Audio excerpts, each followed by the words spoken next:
Vision times में एक बार फिर से आपका स्वागत है। आइए रुख करते हैं अगली खबर की ओर। छत्तीसगढ़ में बारिश के बीच सियासी पारा चढ़ा हुआ है। कांग्रेस और बीजेपी नेताओं में जुबानी जंग जारी है। इस बीच अडानी के मुद्दे पर पीसीसी चीफ दीपक बैज और मुख्यमंत्री विष्णुदेव साय वार पिटवार कर रहे हैं। मुख्यमंत्री ने तो यहां तक कह दिया कि हार के बाद इनकी मति भ्रष्ट हो गई है। दरअसल कांग्रेस 22 जुलाई को प्रदेश स्तर पर प्रदर्शन करने जा रही है। पांचों संभाग में आर्थिक नाकेबंदी करने के साथ ही प्रमुख सड़कों पर कांग्रेस चक्का जाम करेगी। प्रदेश कांग्रेस अध्यक्ष दीपक बैज ने कहा कि अडानी जैसे उद्योगपतियों को बीजेपी की सरकार प्रदेश के संसाधन बेच रही है। हम इसके खिलाफ आवाज उठाते रहेंगे।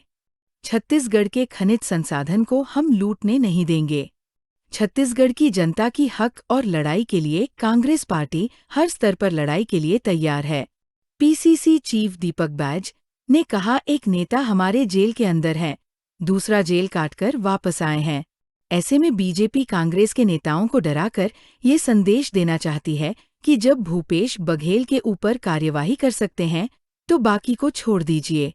हमारे छोटे कार्यकर्ता और कांग्रेस को डराने का काम बीजेपी कर रही है, लेकिन कांग्रेस पार्टी इससे डरने वाली नहीं है।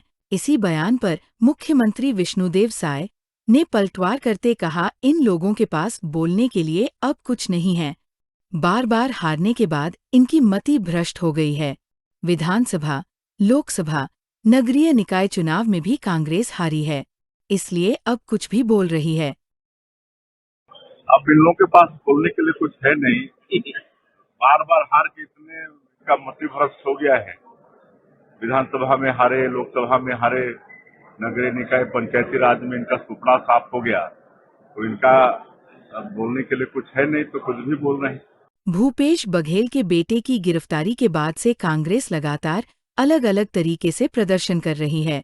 कांग्रेस नेताओं का कहना है कि चंद उद्योगपतियों को लाभ पहुंचाने के लिए प्रवर्तन निदेशालय, सीबीआई और केंद्रीय एजेंसी का दुरुपयोग किया जा रहा है। विधायक दल की बैठक में फैसला लिया गया कि 22 जुलाई को पूरे संभाग और प्रदेश स्तर पर चक्का जाम किया जाएगा। Bureau report, vision times.